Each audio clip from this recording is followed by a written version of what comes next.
make this really easy to watch. I know live broadcasts can be a pain to watch if they're not live, so in the comments and just over the next couple minutes it's going to be a little clunky because I've got to get everything set up, and I'm trying a new orientation or a new setup. I didn't want to say setup twice, but I'm trying a new setup where I'm going to be viewing the live stream on the computer so that I can use the back-facing camera of my phone and I don't have to keep doing this to see comments. So the next couple of minutes will be clunky while I get that set up. But my point is, if you're watching this after it's live, I'm going to try and make it very easy. In the description and in the comments, there's going to be a list of the topics that we cover and the timestamps that you'll just be able to click on, and it'll take you right to it. So you don't have to watch the full 30 minutes to, see what we're talking about. You'll be able to look at those timestamps and the subtitles and click right to what makes sense to you. And so I can see video, we're good. Volume is really low. Let me, I got a notice that the volume is very low, so I'm actually going to try something real quick, and it's going to mess the camera up for a few minutes, but bear with me. I'm going to take the case off of the camera and attach a lav mic. And I don't know if it'll pick me up or not, but we're going to try it real quick. So bear with me.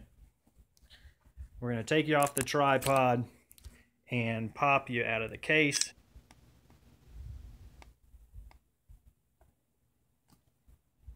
All right, so we've reconnected. And let's see if we are, yes, we're right there.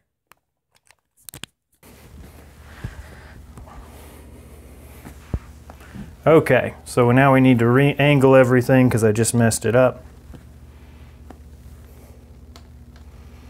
Like I said, this is going to be clunky, but if you just go right to the comments, you'll see the first place where you can skip ahead.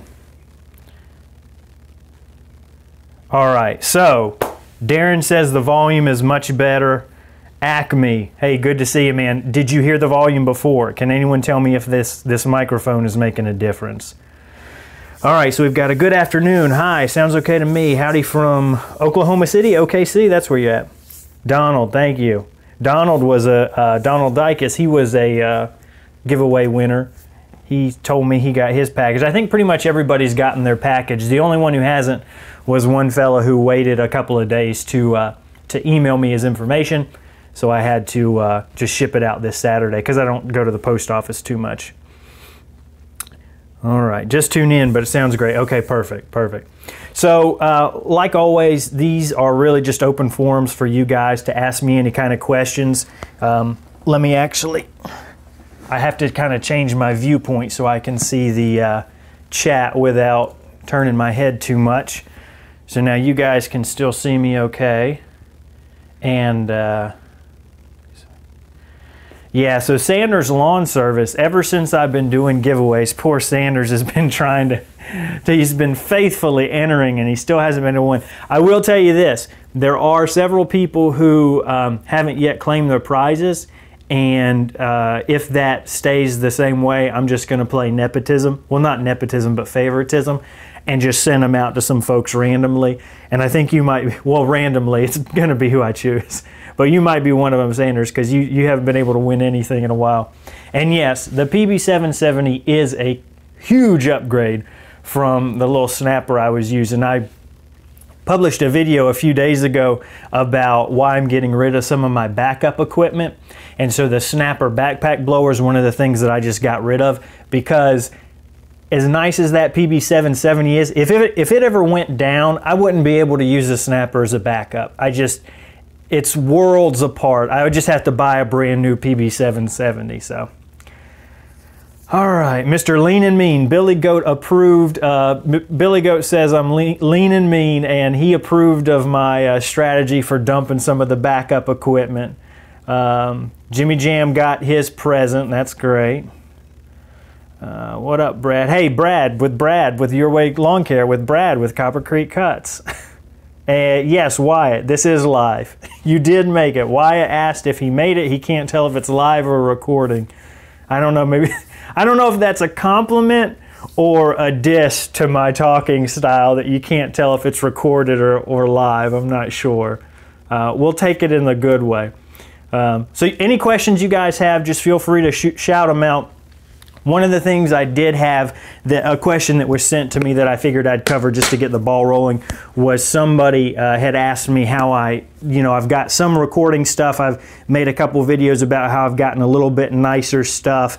I was just using 2 old cell phones. Then I got a smaller GoPro Session. And then just the other day I posted a picture about, well, it's in here, I don't know why I was looking back there, an audio recorder that I had gotten that'll hopefully improve the sound a little bit. This lav mic and an application on my smartphone, just going from the GoPro's audio to that bumped it up a lot, especially for like voiceover work. But I'm hoping that this takes it to the next step. But anyways, somebody asked how I carry that stuff. So most of the time it's in one of these cases, and I'm waiting for the lag to come out so I can see where I'm holding it. This is a Seahorse brand, which, if you know, these are, most of the time people call them Pelican cases. Pelican is kind of the mainstream brand. Seahorse is, I wouldn't say they're second tier, but I think they're a little less popular. But these things are very rugged. So anyways, this is the one I have. I actually stuck one of my little GoPro mounts right there, so if I needed to, I can just set it on a desk or a table and it can double as a tripod. But you pop it open, it's got the clasps, which was off screen, sorry. We'll get that back up, and then you open it up and it's got the foam that you can basically, it's modular. So let's see if you'll be able to see this or not, but you can kind of see how these separate. So you'll just be able to rip those out, whichever ones you need, and you can create these shapes. So this is what I use to store my stuff most of the time. It's always going to be in here. And I'm a little obsessive compulsive about stuff. Plus, I've got 2 little kids, and my son, who's about to turn 3, is much more adventurous than I would like. So when we got this brand new thing that's got a giant red button, you could see how hard it was for him to control himself to not just smash on this red button over and over when he was nearby. So anyways, that's what I use. Seahorse brand cases. They work great. And I actually just picked up a second one. I think this is turning into a little bit of an addiction for me that's not really healthy. But this was, this I bought for $26 off of Amazon, the foam included and free shipping. And I mean, it's just the most durable thing ever. And then this one was, which I think it was kind of a mini sale, was $19. And the thing I like about it is it's actually got these little locking tabs. And then the clasps. Oh, I just locked it. Durr. And then, so this one is like an inch narrower, less wide. It's an inch less wide than that one, but it's an inch longer. And I think it's about the same depth. So I might have reorganize that stuff into here. I really don't have enough equipment to fit into this yet. But I would like in the future, that's another thing someone asked, was if I was planning on upgrading the video equipment that I have further. And if I do, I'd really like a GoPro with an LCD screen. It's a pain to figure out with that session what I'm looking at. I have to have one of my old cell phones running the GoPro companion app and, pull this number right here and then shut this off. And so it's a little bit cumbersome. So that was that question. Now we're going to go back to the chat and see what we've got here.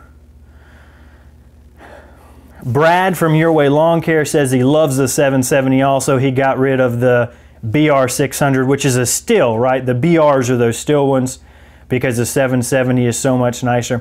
Now see, that's another thing with me is I can't really compare the 770 to any other commercial equipment because all I've used was a Works 20 volt electric battery powered, which was, I mean, when I first started out and I had like 2 lawns, it worked great. You could get 6 minutes on high speed. It had low and high. It has low and high. I actually gave it to my dad across the street, so it's still in the family.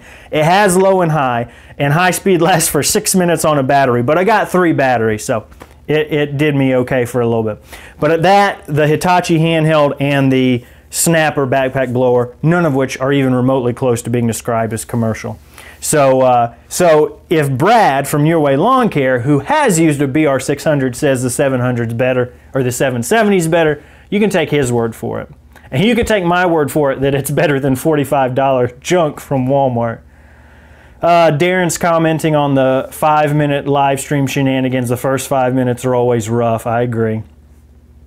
Sanders asks if I ever edge with a string trimmer. No, I don't. I won't say it's a pet peeve of mine because I honestly don't mind if other people do it. I think the pet peeve comes into play when people try and say that people who use edgers are not necessarily even doing something wrong, but when someone uses an edger and they say, oh, just use a string trimmer, you can use a string trimmer. I just don't, I will never say someone's doing something wrong or try and get them to change their mind if the reason they're doing it is for safety, right?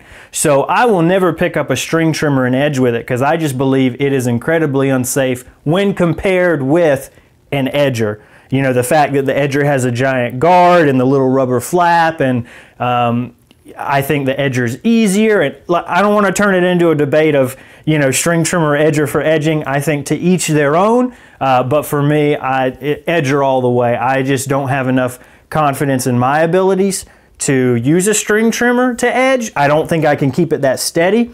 I'm too lazy. I don't want to hold a string trimmer in that position the whole time. I want to plop my edger down and just, you know, walk along with it like I'm walking the dog.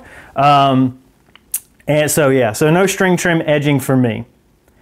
How many lawns do I currently have under contract? I have 0 lawns under contract. And it's funny you asked this because I know we've got the other Brad in the room. He just posted a video about switching from, I guess, I don't know, not pay as you go, but, you know, just kind of an ongoing basis to contract. Down here in North Florida, it's not very common to have folks under contract, at least in my little tiny area of the world. I can't speak for, I shouldn't even say North Florida. In my experience, in my town, contracts aren't really a thing. And I know I wouldn't want to be on a contract, especially because we are north enough in Florida that October, November, things are slowing down a lot. December, January, February, you're cutting, you know, basically to just keep the weeds down, but your grass has pretty much stopped growing. So I know I wouldn't want to be under a contract. I also don't have enough experience to price out a contract. Like at the beginning when I was thinking if I was going to do that or not, it terrified me to think that I would have to come up with one price that would cover everything. And I had a little bit of an experience in that situation because somebody did say, well, I just want a price to take care of everything in the yard. And that blew my mind because I can't estimate all the different, how many times your shrubs are going to need trimming or you're going to need, you know, fertilizer applied to the lawn. Or so I just don't have enough experience to be able to price a contract and know what will go in with it. So 0 lawns under contract. As far as, which I think this is probably more what you were getting at, how many lawns do I have that would be going into next season? I had a couple folks who sold their houses. I think one of them already did and one of them's going into in January. It's supposed to be getting off the market. So depending on how those fall out, I have between 5 and 7 regular weeklies to start off with. I'll have another 5 or 6 who I've done one-time services for that I'm going to try and say, you know, as part of the marketing for the new year, hi, we service your lawn. You know, things are growing now. Of course, this will be later in the year when spring comes, and try and see if I can get those folks on board for weekly as well. So I hope that answered your question. And that was Donald. Hello, the Bobcat guy. Thank you for joining us. You were on last month's stream. I appreciate that. Acme, how about some background on your business? How many residential, how many commercial are you starting the year with? So I kind of answered that question with Donald's. 0 commercial. If you look back in my videos, I have quoted 1 commercial, and I don't know if I ever posted a follow-up video on that, which I might have to, just a dedicated one, because I know some people wanted to know about it. So anyways, I went through the process of bidding this commercial property and sent them a proposal. I was really proud of the proposal. I'm still proud of it. I spent like 4 hours on it, and laid it out. It looked beautiful. I took pictures of the property and said, well, in addition to mowing, I do this right away because this palm tree is overhanging in the drive-through lane and it's causing an issue. And the other thing is this landscaping plant here is causing a vision issue with cars turning in, and it might be a safety issue. So whole 9 yards. So I submitted it to him. Didn't hear anything for a week, so I sent an email to the young lady who I was working with and asked for an update. And she said, you know, I haven't heard anything. It's above my head. I think we did that 2 more times over the next, so like a total of 3 weeks. Once a week I said, hey, have you heard anything? Have you heard anything? And then I finally got the hint, and I stopped at that point bugging her, and I never heard anything from them. So either I was just so ridiculously high that they didn't want anything to do with me, or what I think is more likely, they were just taking some bids to light a fire under the folks they had currently. Because the young lady who contacted me on the phone from the company said that her boss, who was in charge of real estate for the company, wasn't entirely happy with the folks they had now. So it could have been a combination of those two things, that I was probably higher than what those folks wanted or were currently at, or they didn't even care about the price and they just wanted to go back to their current lawn care company and say, hey, look, we've been shopping around, we've got 3 bids, we're ready to move forward on them if you guys don't shape up. I don't have anything to base that on. That's the way, that's what I have to tell myself so I can feel okay about the abuse, the emotional abuse and neglect of just being completely ignored. Otherwise, my ego can't handle it and it'll just all collapse in on itself. So that answered the question for residential and 0 commercials, and I've only ever bid the 1 commercial. D Gentry gives me a what's up, buddy. How are you, sir? He got a long sleeve shirt. D Gentry got one of the nicer prizes, in my opinion. Donald asks, how often do you sharpen your blades? Do you have a favorite method? I use a traditional hand file.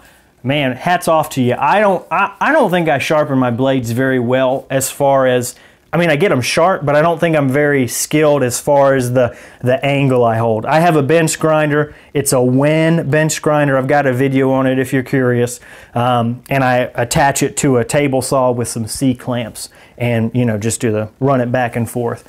As far as how often, in the summer, it's once a week. I haven't done any on the Bobcat yet because I've still only got like 3 hours. I bought it right at the end of the season. But as far as the big dog, those get done once every week during the summertime. Kind of like a Sunday ritual thing. Do I have a favorite method for sharpening blades? I've only ever used the bench grinder. I would really like, I've seen some videos on, I want to say Oregon. No, I can't remember who it is, but it's an automatic blade sharpener that you just mount it and it keeps it at a certain angle and you just kind of like run it across. I really like that, but that was like $400, and I'm still at a point in my life and this business where my time isn't worth that much. So I'll kill a Sunday afternoon and, you know, spend 5 minutes doing it by hand rather than 30 seconds on the $400 machine. Glenn says that an edger is the right tool for the job. I always try and be very diplomatic. I think it is. An edger is the better tool for the job when you're edging sidewalks, but it's not the only tool. I think folks can do a wonderful job on either one. That's the politician in me trying to save face. James. I'm surprised you didn't say first, James. Come on, you should have had your comment count on where you were at. Will you be flyering this year? I found flyers work. I did. I tried some new stuff. I didn't want to do all the same stuff, so I did business cards door to door for about, I think, 80 houses out of one of the neighborhoods I wanted to do during the first couple of months, like March, April. And I didn't get anything from it, and that discouraged me a little bit, which I know you've got to keep doing it over and over. So other than handing out those business cards door to door, and then the direct mail campaign, which was a different neighborhood, that also had 0 results from. But statistics say I only mailed out 80-something letters, and direct mail's got less than a 1% response rate, so I'm not surprised.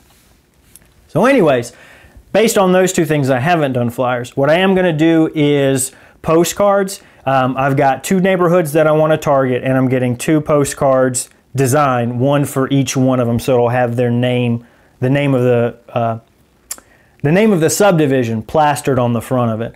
And I'm going to set it up so that I did some more research into, with the failure of my first campaign, I did some more research, and what came up over and over was that if you're doing direct mail, you can't do it one and done. It's got to be something that's a part of your ongoing marketing. So I switched from letters because they don't get opened as much and they're more expensive, to postcards because even if people are throwing them away, they still have to look and see before they throw it away. So I'm switching to postcards, and I'm getting, I want to say, about 1,500 for each neighborhood, and I'm going to do them twice a week. No, sorry, twice a month during the growing seasons, and then once a month after that. So at least once in every month of 2018, starting with February, they're going to get a postcard. And then, you know, heavy summertime when everything's growing, they're going to get it two times a month. So I want them to keep getting my name over and over and over. Copper Creek Cuts, gosh, these guys keep mailing me and mailing me and mailing me, so that finally, if they ever do want somebody, or if they ever see me in the neighborhood, they'll have some recognition. And the postcards, I want to say, they're from Vistaprint. I haven't really shopped them around. I'm just going to go with Vistaprint because I don't feel like wasting time going back and forth. But stamps are going to be 34 cents a piece, and then the postcard itself, I can't even remember, between 10 and 20 cents. So one of the neighborhoods is 135 houses and the other one's 100. So between 50 and what, 70 bucks each mailing, which, you know, that for the yards that I'm going after, that'll be about 2 mows. So 2 mows every mailing, I'm okay with that. And I'm hoping that that's going to be the next form of marketing that I experiment with to see if I can really get some results from. Acme is asking if I could do one thing different in my first year in the lawn care business, what would it have been? If I could have done one thing differently, what would it have been? I'm going to have to come back to that one because I remember that I've got an answer for that somewhere, but I just can't bring it up right now. So I'm going to come back to that one. For a person that wants to get involved in law care, what tools would you recommend to start out in 2018? Handcuffs, 9mm Glock, one of those plastic dollar store badges. It doesn't even have to look real, just from a distance. Oh, I'm assuming you meant lawn care. Just kidding, just kidding. What would you recommend to start out in 2018? The same thing everybody does. I would argue, going back to the string trimming edging, I would argue that folks starting out would probably be better served getting a dedicated edger because your skill level might be the lowest at that point than it ever will be. You know, if you're starting a business in 2018, the day you start it is going to be the least amount of skill you have. And I would argue that's probably the most important time where you'd want to make really good impressions on people.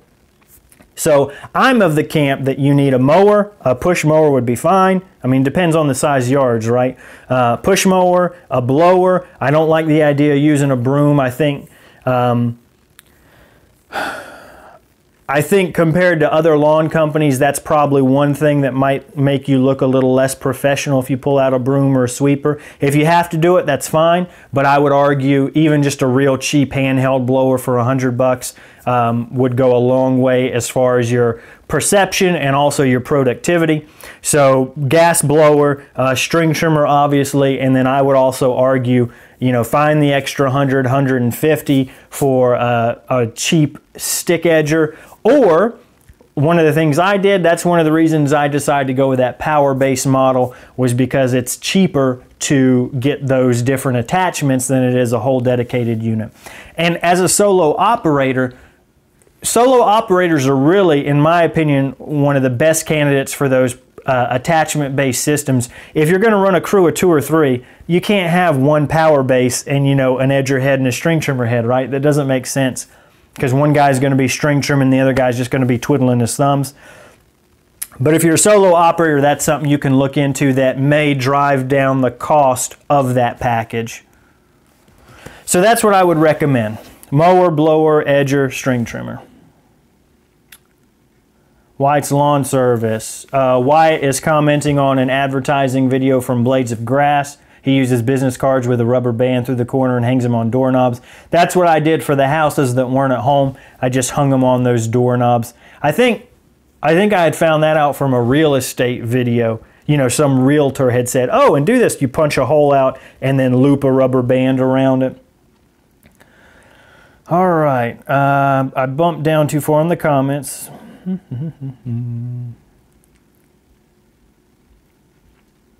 I did check out, there's a Straight Line Lawn Care is asking if I ever chucked out.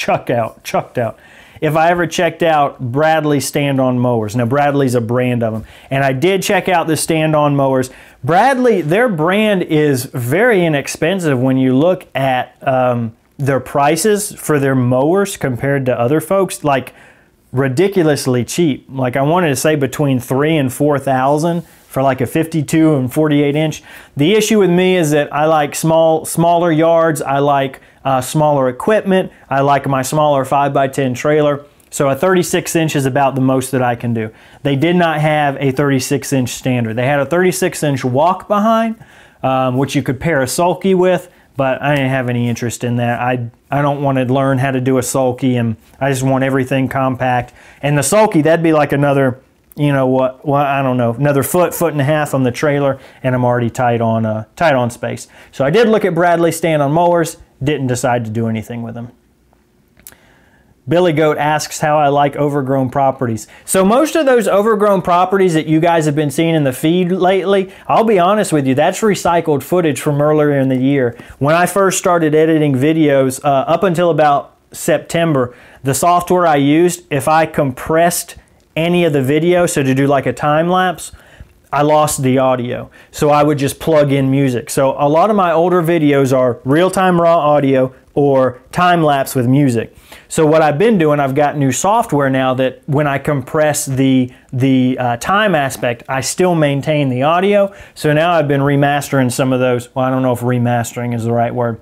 That makes it sound like there's a lot more skill involved in it than there actually is. I'm just re-editing them to compress them down so they're time lapse, but then keep that sound, which I know a lot of people like to hear the noise of the machine rather than music. You know, I can completely understand that. Everybody's got different tastes in music, so. But I love overgrown properties. Those are the most fun to do because you go up, you pull up to one of the worst houses on the street. Oh man, and you know, you're going through it, it feels like you're a conquistador chopping through the jungle and just grass is just shooting out of the discharge chute. Oh, I love it, love it, love it, love it. The before and after pictures, they're worth their weight in gold. David from Hazadra Lawn Care says, oh no, I almost missed this. No, you didn't.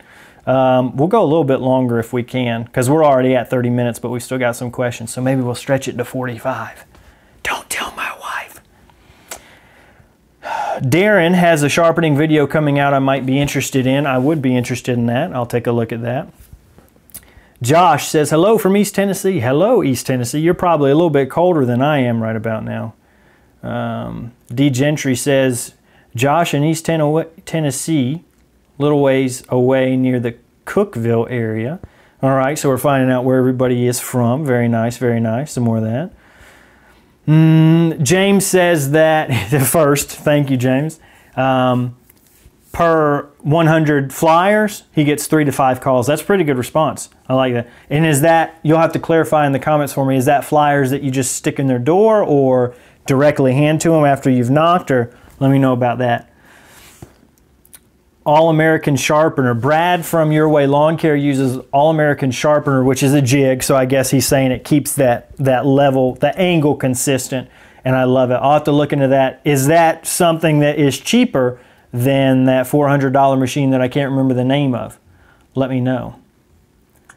More geography, more geography. Oh dear. I think if I'm scrolling when somebody puts in a new comment, it bumps me all down to the bottom. Without having to think about it. Just the first thing that pops in your head. If you could do one thing different, the first, okay, he's holding me to it. He's holding me to it. One thing different, one thing different. I think which I wouldn't have been able to do this the first year, but I would have figured out what kind of jobs I wanted and just stuck to them. Several times during the first year, and I'm not talking about like cleanup jobs, because those, I just did my taxes, and cleanup jobs accounted for something like 30%. And I didn't even have a lot of them. It was 2 or 3 jobs, but it was because it was cleanup, the volume of income was so high compared to lawn mowing that it was just ridiculous. So when I say what I'm about to say, I don't mean cleanup jobs, but as far as mowing jobs, I've got a 36-inch. When I started out, I had a 36-inch mower. I had several calls from folks with 1.5 and 2 and 3 acres. I should have just told them straight up, I apologize. I'm really set up for 8,000 square foot yards. I did this one time, and then I felt bad and said, oh man, I left some money on the table. I'm not going to do that again. So then the next 3 or 4 times I went out and quoted, and excuse me, it's just a waste of time because they're going to get a better deal from some. And this is the first time this happened. This is what I said. I said, honestly, the way I'm set up, I'm tailored for smaller yards, so I'd be more than happy to come out and give you a quote, but I feel pretty strongly that one of the other companies who has, a couple of the bigger mowers, they're going to be a better value than I am. I did that on the first one, and I felt bad afterwards. I was like, oh, I shouldn't be doing that. So then I started doing, but it's a pain in the butt. You can do an acre or more with a 36-inch mower. Oh man, it's just a slog though. And because I'm trying to get a certain dollar amount per hour, or $1 a minute, whatever the case is, which that's my number. I've said that before. That's what I aim for. The only way I can start to be really competitive, since I want to price myself a little bit higher because I believe I've got better service and I present myself better and I've got insurance and all the things that a real company has. The economics of that don't make sense when you put me on a big yard because my mower's so slow. So that's the first thing. If I could have done one thing differently, knowing what I know now, which there's no way I would have been able to, that's what I would have done. The folks who were calling me with larger acres, I just say, how big's your yard? I apologize, we're really set up for smaller yards. And I'm not trying to get out of work. I just want you to have the best value, because we'd have to spend so much more time on it. We're not going to be a good value for you. And that's what I'm going to do starting in 2018. There's 3 or 4 neighborhoods. I already mentioned 2. Besides that, there's only 2 or 3 other ones that I want to do work in. And I'm not in a situation where I depend on this income, to pay bills or anything. So I have that luxury. So that's if you're pressing me, gun to my head, which you practically are, that's what I would do differently. Oh, Brad from Your Way Lawn Care says that a power head with a trimmer, edger, and hedge trimmer attachment would be amazing for a startup and a handheld blower. And that's exactly what I had. I had that Pull-On Pro, which I bought as a string trimmer and power base, and then I bought for $50 the Pull-On Pro edger head off Amazon. Later on, I bought an $80 generic brand Trimmer Plus articulating hedge trimmer that fit on the end of it. And yeah, at first I had the battery power, but then that Hitachi handheld, and that works great. The other thing about getting cheaper or lower end equipment is that at the beginning, I feel like almost universally, I can speak for everybody and say that you'll be at a point where you have more time than work. So this equipment that's going to be lower quality will work slower, but you'll still get the job done. And you'll learn, all your techniques on those lower quality equipment, so that when you bump up to the nicer stuff, you'll have a real need for it because, you're busier and you've got more work coming in, so you have to be quicker. I know a lot of people don't like the idea of starting off with real cheap stuff, but I'm a big fan of, I would say, brand new lower end equipment. If you find a 4-year-old Boland's trimmer on Craigslist, that I might advise you to stay away from. But if all you can do, or all you want to do, is want a brand new Boland's string trimmer for 70 bucks on Home Depot, as long as you realize that there's a chance that there's still something that could die on it. But that's a good thing about a $70 trimmer, is it's only another 70 to replace. So that was a little bit of a tangent. Brad got me off on a tangent. David says that he regrets not buying a KM system for his first commercial trimmer. Does that mean a combi system? I could have gotten a hedge trimmer and pole saw when I needed them, but oh well. I love my FS, which I know that's a still.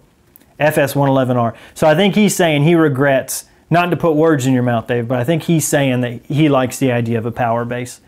It is a lot more versatile, and I do believe it's more affordable, because even the budget brands make those attachment things now. David says it depends on how overgrown the lawns are. Yeah, well, I don't know. That one that was super overgrown, that one was a little bit stressful, but it was pretty fun too. It made for a good video. Jolene, hello from Pennsylvania. I hope you're being safe. I haven't been keeping up with it, but in my mind, I'm thinking that everybody North Georgia and up is just covered in snow. I don't know if it's gotten better in the last few years. And Acme is asking David if he's going to GIE. And Wyatt is saying hi to Jolene. He's nearby in Pennsylvania. Brad from Your Way Lawn Care follows up and says that the All-American sharpener is $150 and use your own handheld angle grinder. Okay, so you got to have an angle grinder to use it, which I do. And then I guess it just fits in there. David says he doesn't think he's going to GIE. Maybe the one after. And Acme Mowing, it's Ben, right? Ben from Acme Mowing. That sounds right. I hate keep calling you Acme. I like to try and get the names of the people who are in here. So I'm going to go with Ben until you correct me otherwise. He appreciates me being a good sport and letting him put me on the spot. That's okay. That's why I do these live ones. It's fun. That was some great insight, and I appreciate you sharing it with us. And you're the best YouTuber in the world, and I love you. Okay, so he didn't say any of that. He didn't say anything past he appreciates sharing it with us. The stuff after that's just what I wanted to hear. Matt from work asks, how often do you cut yards? Weekly, 10 days, 2 days. I prefer weekly. There are the minority of my clients, I want to say like 2 are bi-weekly. And what I'll usually, same kind of thing everybody does, you know, you've got your weekly price or your bi-weekly is that times 20%, you know, or 120%. If you're doing percentages. But I prefer weekly because we are in Florida, so things do get pretty high pretty quickly. I'm not going to do 10 days because that's just that I've seen enough on YouTube, and in my own mind I envision that would just be a scheduling nightmare and keeping track of. I have, because of the way my wife works and the way our personal schedules line up, I have certain days that I will be able to mow, and the other days that aren't those days I cannot mow. So a 10-day system would not work for me. But that's just my personal situation. Lego Master says, hi Lego Master. He was a giveaway winner as well. Brad from Your Way says that matching your properties to your equipment is key. Yes. I rambled on for about 10 minutes on that, and he did it in one sentence. Matching the equipment to the property is very important, yes. James West is going to be lawn care vlogging late 2018. I look forward to that, sir. I'll be able to comment first on your videos. David says that yes, he was talking about the combi system from Still. And it is Ben from Acme Mowing. Excellent. Darren's covered in 4-foot snow drifts. Billy Goat wants to know, what is Echo's X Series? X Series is the top of the line, state of the art, when only commercial grade will do. When you have to have the best for you and your equipment. When you won't settle for anything like... Is this too over the top? No, X Series is supposed to be their top of the line. Well, I don't know if even top of the line, but their commercial grade, heavy duty, the most reliable. They kind of market it as when you just need the stuff to work. When you just need to get up and go to work every day and you want your stuff to start and you want it to work, that's the X Series. So it's kind of just, I think they've got their own motor. They retweaked a motor that is in a lot of like the 2620s. And they've got a bunch of different pieces of equipment that fall into the X Series lineup. So it's just a lineup of tools that they've come out with. Been the past 2 years, and GIE is a blast. I would love to go to GIE one year, but it's just we've got 2 kids, so travel, and it would be expensive, and if we get somebody to watch the kids, that's going to be its own set of nightmares. So all these people talking about going to GIE make me sad. yeah, somebody says you want to get your room booked soon. If you go to the GIE website, almost all their hotels, especially the ones on the shuttle routes, they're all already booked. David was commenting on my X Series commercial. He said, stop, he was getting scared for a minute. The UAG brainwashing. Oh yeah, I should have been like, X Series is the best. When is more mowing videos coming out? I've been trying to, whenever I start mowing again, I've been trying to recycle some older footage so you guys have some green grass to look at. But I am in North Florida and north enough that the grass has stopped growing, especially with the freezes that we've gotten. So November, I think I cut my yards once and haven't done anything since then. I did an irrigation job in December, but this is my first season year, very, very slow. Best in class power to weight ratio equipment that Echo has to offer in their commercial line. That's the X Series. That's what Brad says from Your Way Lawn Care. That Brad put it a lot better than I did, and less creepily. Jimmy Jam, one day you should go to GIE. Jimmy Jam, I would love to go to GIE. I'll have to save up some money. But I mean, flight for two and the hotel, that's significant. And I think a drive is, was it 10 or 12 hours according to Google? It was a long time. Brad's got 4 kids and he went last year and will again this year. Hotel was booked in November. But let me ask you this, Brad. Did your wife have to watch all 4 kids? Or like, did you walk around like as a family together? See, I don't know what the environment is like. I know there's a ton of people and that would make me super nervous because I would want to look at the stuff so I couldn't really pay attention to my kids, but I don't want to make my wife have to pay attention to both kids at once. And I don't want anybody to steal my kids. Well, actually, no, I'm just kidding. I'm just kidding. GoPro video on the Bush-hog mowing.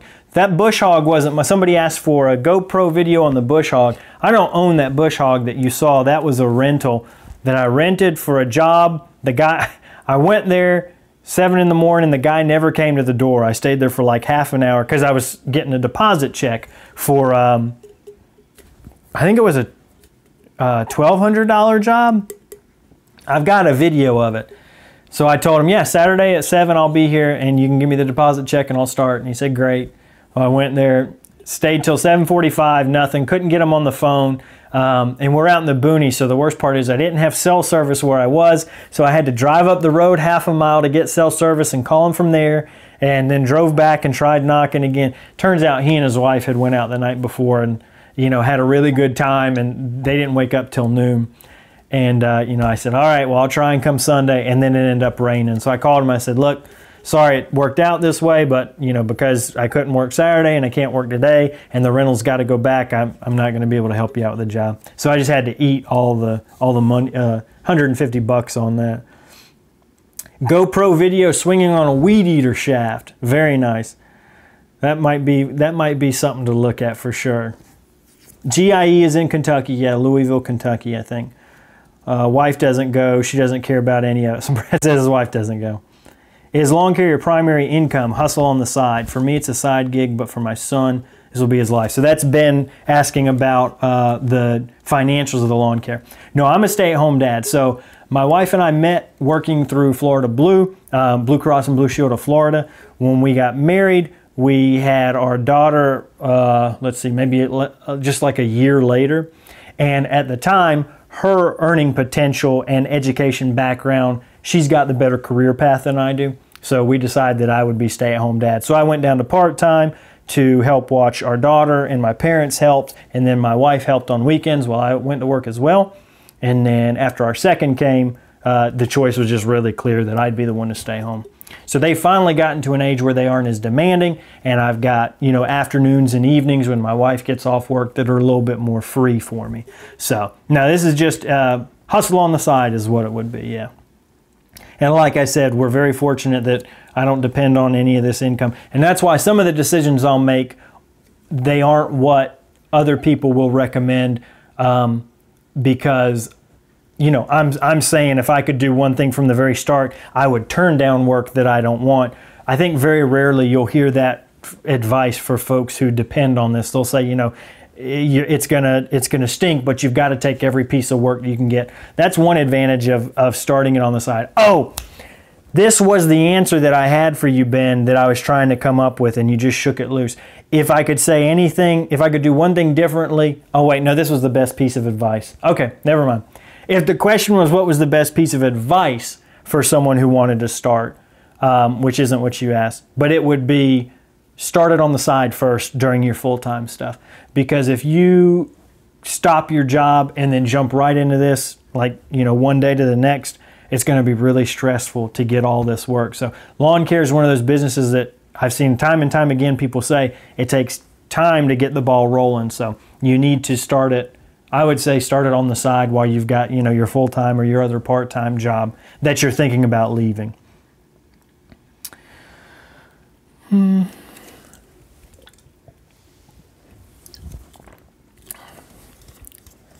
This intermission brought to you by Polar Seltzer Water.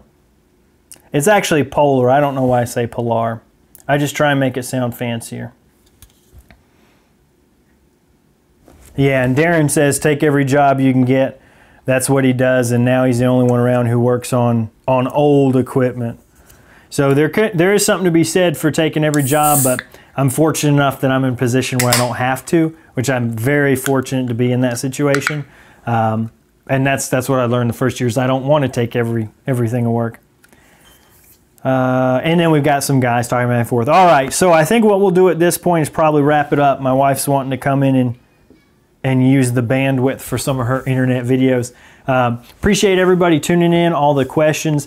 Like I said, if you're going to be watching this afterwards, which you wouldn't be at this point in the video anyway, so never mind. But we'll do bullets and timestamps for all the relevant questions. And yeah, so thanks everybody in the chat room for the questions. I like these live streams. I might think about, I'm going to put a poll out to see if folks would want more live streams or less live streams. Right now I only do one a month, and there's not a ton of folks that watch. I'm sure, you know, if we can grow in subscribers, there'll be more frequent viewers, but at least for now, the next one will be the first Saturday in February, and if we do more, I'll, you know, just let you guys know when that'll be. All right, everybody stay safe in the weather. Thanks again for watching. Have a good night. Oh, and now we do the awkward transition to shut it off because the camera's not facing the... All right, here, how we do... I don't even know where the button is on the back of this. Let's do this. Nope, that's not it. Okay, we can't. Yep, I'm still here, guys. Sorry, I'm trying to figure out. Okay, now we've got the button to, am I sure I want to quit live streaming? Yes. Have a good night.